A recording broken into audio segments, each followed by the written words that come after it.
అమ్మ ఇద్దరు బ్యానర్ ఎత్తండి.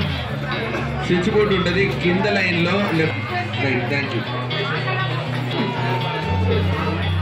అమ్మ. అక్కడ ఫ్యాన్ స్విచ్లు అక్కడ స్విచ్ చేస్తే అలగాలి.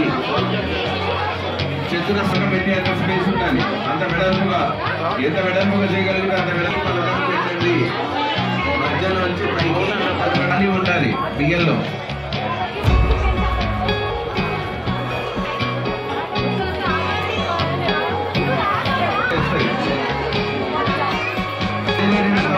తీసుకోండి వేరేవి రెండు వేరే ముందు ఫోటో ముందు 2 తలపాకులు పెట్టాలి. ఫోటో పెట్టండి. కూర్చున్న వాళ్ళు 50 ఉండేటట్లు కూర్చోవాలి. శ్రీమాత్రే నమః. అందరికీ వసంత పంచమి శుభాకాంక్షలు. నేడు వసంత పంచమి చాలా విశేషమైనటువంటి పర్వదినం. బ్రహ్మగారు సృష్టి చేస్తున్నటువంటి సమయంలో వారికి కూడా ఈ సృష్టిలో ఒక లోపం కనబడింది.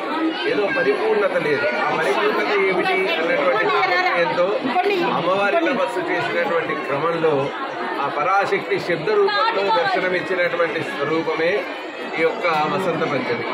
ఈ వసంత పంచమి పర్వదినం రోజు సరస్వతీదేవి యొక్క జన్మదినోత్సవంగా కూడా దీన్ని భావిస్తున్నారు. ఇటువంటి పరమ పవిత్రమైనటువంటి రోజు విద్యార్థులు సరస్వతీదేవిని పూజించడం అనేటువంటిది అనాదిగా మనకున్నటువంటి ఆచారం.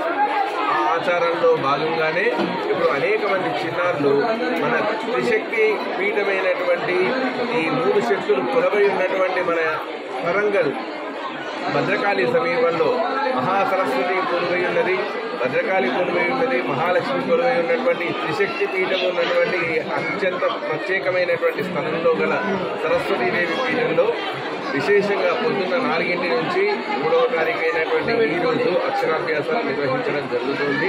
అనేక సంఖ్యలో వందల వేల సంఖ్యలో చిన్నారులు వచ్చి ఇక్కడ అమ్మవారి యొక్క అనుగ్రహం కొరకు అమ్మవారిని పూజిస్తున్నారు.